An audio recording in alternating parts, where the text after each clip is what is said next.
গ্রামের নাম শিমসাগর। সিম উৎপাদনের সুখ্যাতি আর প্রাচুর্যের কারণে ঈশ্বরদী উপজেলার মুলাডলি এখন এই নামে পরিচিত।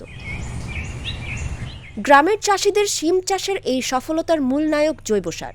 শুধু শিম নয়, ফুলকপি, টমেটো, বেগুন সহ অন্য ফসল চাষেও রাসায়নিক সারের পরিবর্তে ভার্মি কম্পোস্ট সহ নানা ধরনের বৈজ্ঞানিক পদ্ধতির জৈব সার ব্যবহার করছেন এখানকার চাষিরা। আমাদের ফসলে জৈব সার ব্যবহার করে আমাদের ফসল ভালো হচ্ছে, অর্থের অপচয় কম হচ্ছে, আমাদের ফসলটা ভালো হচ্ছে, আমরা লাভবানও হচ্ছে। আমরা জমিতে জৈব সার দিয়ে অনেক লাভবান হচ্ছি এবং মাটির উর্বরতা বৃদ্ধি পাচ্ছে।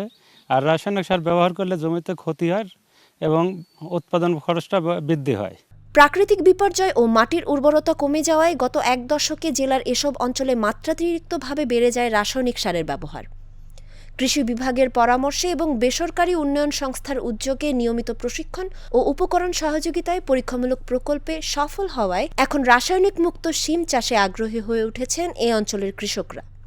এতে বিষমুক্ত সবজি উৎপাদনের পাশাপাশি কমেছে উৎপাদন খরচ।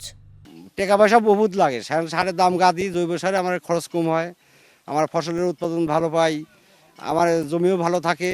আমার আগে রাসায়নিক সারে যে পরিমাণ ফলন আইছে সবজির, আমার জৈব সার ব্যবহার করে ওই একই পরিমাণই ফলন, তাতে আমি কিছু অর্থ সাশ্রয় হচ্ছি। শুরুতে আগ্রহ কম থাকলেও এখন কৃষকরা বিষয়গুলো বুঝতে পারছেন এবং নিরাপদ সবজি চাষ পদ্ধতিতে বেশি আগ্রহ দেখাচ্ছেন, যার ফলে ব্যয়ও অনেক কমেছে বলে জানান বেসরকারি উন্নয়ন সংস্থা আশার এই কর্মকর্তা। কৃষকরা কীটনাশক ব্যবহার করে জমিটার যে ক্ষয়রোধ হচ্ছে সেটা কৃষকরা বুঝতে পারতেছে না। এখানে আশা প্রশিক্ষণ দেওয়ার ফলে জৈব সারটা জমির উপর ব্যবহার করে যে জমির যে উর্বরতা ফিরিয়ে আসতেছে, এটা কৃষকরা এখন বুঝতে পারতেছে।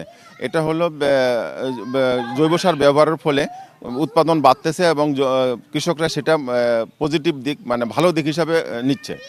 নিরাপদ পুষ্টিগ্রাম সামাজিক আন্দোলনের মাধ্যমে জেলায় সবজি উৎপাদনের রাসায়নিক ব্যবহার পুরোপুরি বন্ধে কাজ করা হচ্ছে বলে জানিয়ে পাবনা কৃষি সম্প্রসারণ অধিদপ্তরের উপপরিচালক ডক্টর জামাল উদ্দিন বলেন, এটা আমাদের অর্জন হয়েছে সে খাদ্যটা তৈরি করে যাতে নিরাপদ হয়, স্বাস্থ্যসম্মত, পুষ্টিসম্মত হয়, নিউট্রিশন থাকে তাদের, সেই বিষয়টা এখন কনসার্ন। সেই কনসার্ন থেকে আমরা বর্তমানে আমাদের সরকার, কৃষি সম্প্রসারণ অধিদপ্তর সহ এবং বিভিন্ন এনজিও সহ আমরা কৃষি মন্ত্রণালয়ের যে পরিকল্পনা, যে আমরা আমাদের যে উৎপাদন আছে সেটাকে আমরা যথাসম্ভব সেটাকে আমরা নিরাপদ করিব, যাতে করে যেটা থেকে আমাদের প্রয়োজনীয় পুষ্টি আসবে, সেখান থেকে আমাদের শরীরের জন্য যে আমাদের যে প্রয়োজনীয় যে খাদ্য উপাদানগুলো সেগুলো যাতে থাকে। কৃষি বিভাগের তথ্য মতে চলতি বছরের নভেম্বর পর্যন্ত জেলায় 53,040 জন কৃষককে জৈব সার উৎপাদন, কীটনাশক ছাড়া পোকা দমনে ফাঁদ তৈরি এবং এর সঠিক ব্যবহারের প্রশিক্ষণ দেওয়া হয়েছে।